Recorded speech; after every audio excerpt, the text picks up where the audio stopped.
Here is some footage of myself dancing in my room. I had no idea what to do with it, so I'm going to chat over it about music and the brain. I'm a second year neuroscience student, and you'll find the sources I use in the description, so yeah, you can trust me on it and you might learn something new. So there are 5 organismic subsystems of emotion that music can evoke. The first is the evaluation of music, giving rise to emotions such as pleasure or displeasure. This is a cognitive component.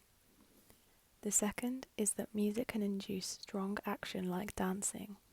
This is a motivational component.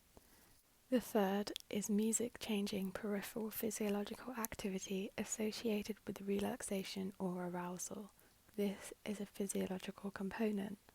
The fourth is that music affects the expression of emotion, for example, facial expression while listening or creating music. This is an expression component. And the fifth is that music evokes feelings such as joy, courage, nostalgia, peacefulness, sadness, tension. This is the subjective feeling component. So the reason I've listed these subsystems is to show that emotions can be evoked by or with music are real emotions and can be exceptionally intense. You know, when they are accompanied by goosebumps or tears. This is what makes music a valuable tool for us to be able to investigate our emotions.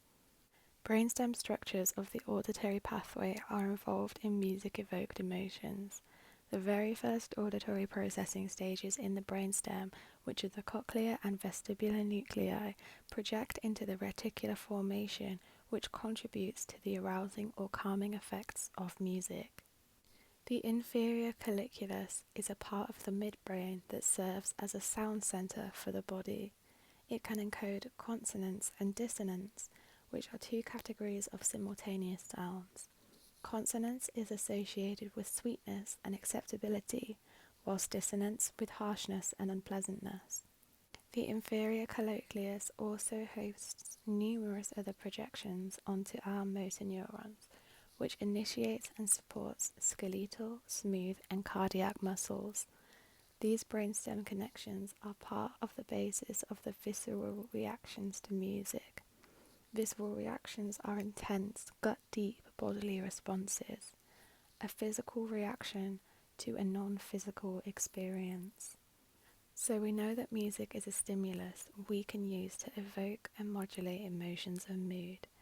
Music is also associated with activity changes in brain structures such as the hypothalamus, the amygdala, the insular cortex, and the orbitofrontal cortex.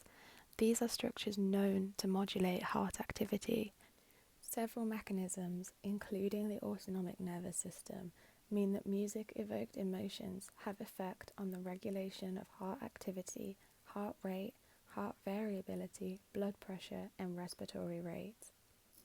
So, alongside the benefits we've learned that music can have on the heart, there are many studies that report positive relationships between musical engagement and indicators of mental health. They mainly point in the direction of music being used as a protective against psychiatric problems. Singing or playing music has been reported to have a positive influence on various health issues, including anxiety and depression. Singing in a choir has been related to higher self-rated quality of life and satisfaction with health. There have been numerous reviews on the effects of both active, so performing, and passive, so listening, on individuals in clinical settings, for example in medical procedures or in mental health clinics. Most of these reviews conclude that musical interventions have positive effects on pain, mood, and anxious or depressive symptoms in children and adults. It is worth noting that the data collected from these reviews has been taken from individuals assessed by a music therapist to tailor to their specific needs. However, there is a suggestion of not only a positive association in line with epidemiological research, but also the potential of a causal relationship. So this means that music used as a therapy could work outside of clinics with more research.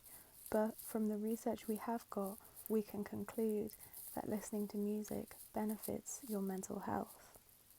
So I think I have bombarded you with enough science talk, and I would like to add, on a more personal note, the experience I have with music and how it makes me as an individual feel.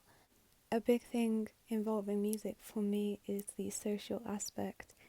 Me and two of my best friends in the whole world, we have created a shared playlist on Spotify where the three of us add all our favourite music and new songs that we've found.